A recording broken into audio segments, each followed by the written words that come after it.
নমস্কার বন্ধুরা, কেমন আছো সবাই? আবার চলে আসলাম নতুন একটা রেসিপি নিয়ে। তো আজকে তোমাদের সাথে শেয়ার করব ধাবা স্টাইলের ডিম কারি বা ডিম ভুনা। তো এই সহজ রেসিপিটা তোমাদের সাথে শেয়ার করব। তো চলো শুরু করা যাক। তো ডিম ভুনার জন্য প্রথমে আমি 4টা ডিম নিয়ে নিয়েছি সিদ্ধ করে। তো একটা বাটিতে নিয়ে নিলাম। এখন একটু হলুদ মাখিয়ে ডিমগুলো একটু ভেজে নেব। তো ডিম কারি তৈরি করার জন্য সেদ্ধ ডিমকে অবশ্যই ভেজে নিতে হবে। তো ডিমের গায়ে আমি একটু হলুদ মাখিয়ে নিলাম। এই দেখো।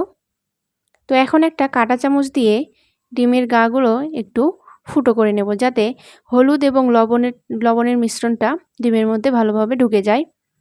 এই যে দেখো। তো এইভাবে ফুটো করে নিলে ডিমের মধ্যে তরকারির সম্পূর্ণ রসটাও ঢুকে যাবে ভালোভাবে এবং খেতেও ভালো লাগবে। তো আমার ডিম সম্পূর্ণ রেডি। এখন একটা বাটিতে ডিম ভুনার জন্য আমি কিছু মশলা রেডি করে নেব। তো আমি একটা বাটি নিয়ে নিয়েছি।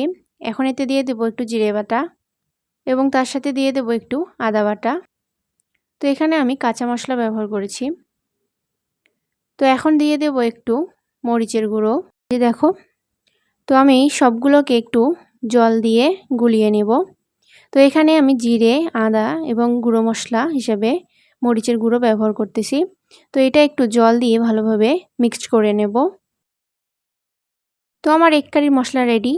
এখন হলুদ মাখিয়ে রাখা ডিমগুলো একটু ভেজে নেব। তো এই জন্য আমি কড়াইয়ে একটু সাদা তেল দিয়ে দিলাম। এখন তেলটা গরম হয়ে আসলে একে একে সবগুলো ডিম দিয়ে নেব এবং ভালোভাবে একটু ভেজে নেব।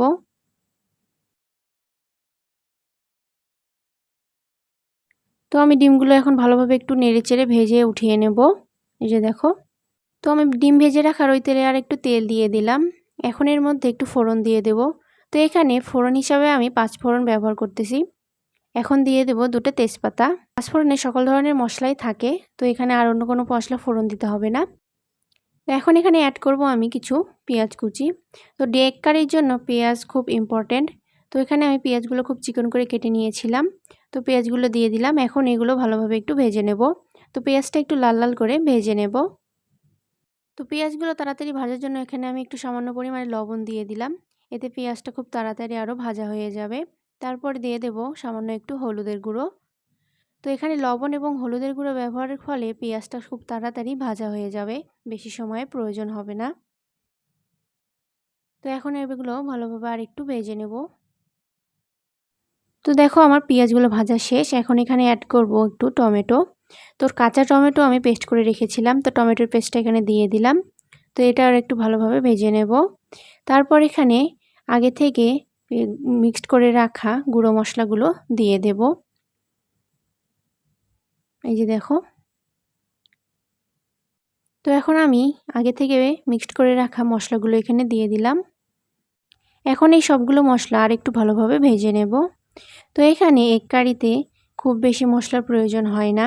হোটেলে বা ধাবায় এভাবেই সুন্দরভাবে তাড়াতাড়ি ডিম কারি তৈরি হয়ে যায়। তো এই ডিম কারি রুটি অথবা ভাতের সাথে খেতে খুবই ভালো লাগে। তো এখানে আমি বেশি কোনো মশলা ব্যবহার করিনি। তো দেখো, আমি সবগুলো মশলা আর একটু ভালোভাবে নেড়েচেড়ে ভেজে নেব। তো আমার সবগুলো মশলা প্রায় ভাজা শেষ। এখন এতে আমি একটু সামান্য পরিমাণে জল দিয়ে মশলাগুলো একটু কষিয়ে নেব। তো দেখো আমি একটু জল দিয়ে দিলাম।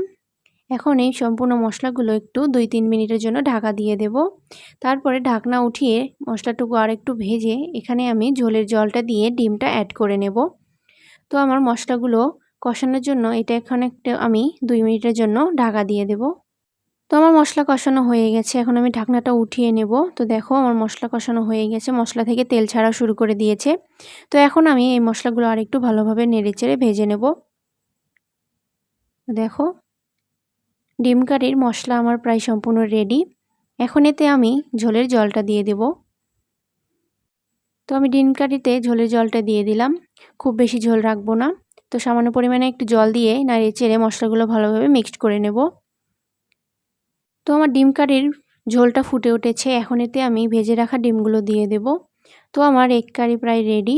এখন এটা একটু ঢাকা দিয়ে রেখে দিলেই তৈরি হয়ে যাবে ডিম ভুনা বা এগ কারি। তো দেখো আমি সবগুলো ডিম দিয়ে দিলাম।